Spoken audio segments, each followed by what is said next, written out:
యో guys welcome to Bombay talkies. ఈ రోజు మనం డిస్కస్ చేయబోయే మూవీ తండేల్. రాజులమ్మ జాతరే. తండేల్ అంటే ఓనరా కాదు, లీడర్.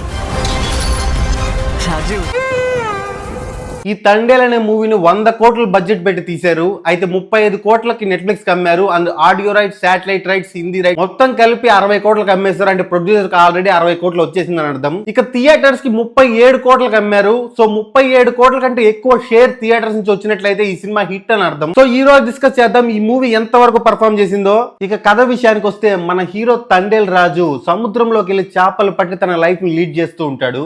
తండేల్ రాజుకి సత్యాకి లవ్ ట్రాక్ ఒకటి నడుస్తూ ఉంటుంది. ఈ చేపలు పట్టే వాళ్ళు ఒక్కసారి సముద్రంలోకి వెళ్తే 9 మంత్స్ వరకు తిరిగి రారు. మధ్యలో ఒక్కసారి మాత్రం వచ్చి తనకు కావాల్సిన వస్తువులు తీసుకొని వెళ్ళిపోతూ ఉంటారు. సో హీరో చేసే ఈ వృత్తి వల్ల హీరో హీరోయిన్ లవ్ లో కొన్ని కాన్ఫ్లిక్ట్స్ ఏర్పడతాయి. ఇంతలో సముద్రంలోకి వెళ్ళిన హీరో పాకిస్తాన్ నేవీకి పట్టుబడి హీరో గ్యాంగ్ అక్కడ అరెస్ట్ అవుతారు. హీరో హీరోయిన్ లవ్ లో వచ్చిన మనస్పర్ధలు ఏంటి, ఆ మనస్పర్ధల వల్ల హీరోయిన్ ఎలాంటి డెసిషన్స్ తీసుకుంది, పాకిస్తాన్ లో పట్టుబడ్డ మన ఫిషర్ మ్యాన్స్ తిరిగి ఇండియాకి ఎలా వచ్చారు, ఈ విషయాలన్నీ బిగ్ స్క్రీన్ మీద చూసి తెలుసుకోవాల్సిందే. ఇది 2018 లో నిజంగా జరిగిన యథార్థ కథ నుంచి తీసుకొని తీసిన సినిమా. ఇక విశ్లేషణ విషయానికి వస్తే హీరో హీరోయిన్ లవ్ ట్రాక్ తో కథ స్టార్ట్ అవుతుంది.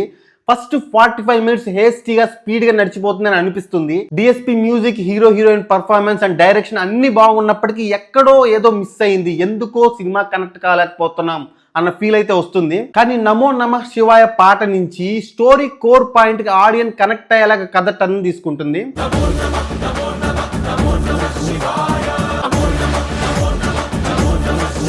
ఆ తర్వాత జరిగే డ్రామాను చాలా బాగా రాసుకున్నారు, చాలా బాగా ప్రెజెంట్ చేశారు కూడా. డిఎస్పీ అయితే ప్రాణం పోసాడు సినిమాకి.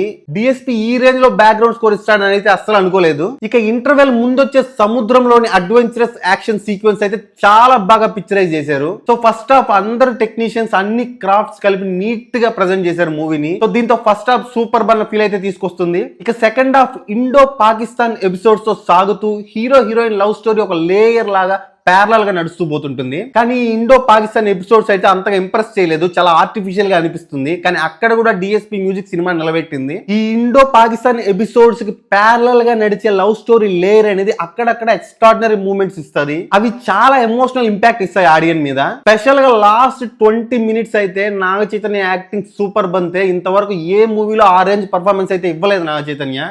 కొన్ని సీన్స్ అయితే కళ్ళలో నీళ్లు తెప్పిస్తాయి. అసలు సినిమా మొత్తం నాగ చైతన్య కనిపిడు, తండేల్ రాజే కనిపిస్తాడు అనే రేంజ్ లో పర్ఫార్మ్ చేశాడు Naga Chaitanya. Last 20 minutes extraordinary emotional impact ఇవ్వడం వల్ల ఒక మంచి సెకండ్ హాఫ్ అన్న ఫీల్ అయితే తీసుకొస్తుంది ఆడియన్స్ లో. ఇక ఈ మూవీలో స్ట్రాంగ్ ప్లస్ పాయింట్స్ అంటే first half love story and Naga Chaitanya, Sai Pallavi performance. Naga Chaitanya extraordinary performance ఇచ్చాడు.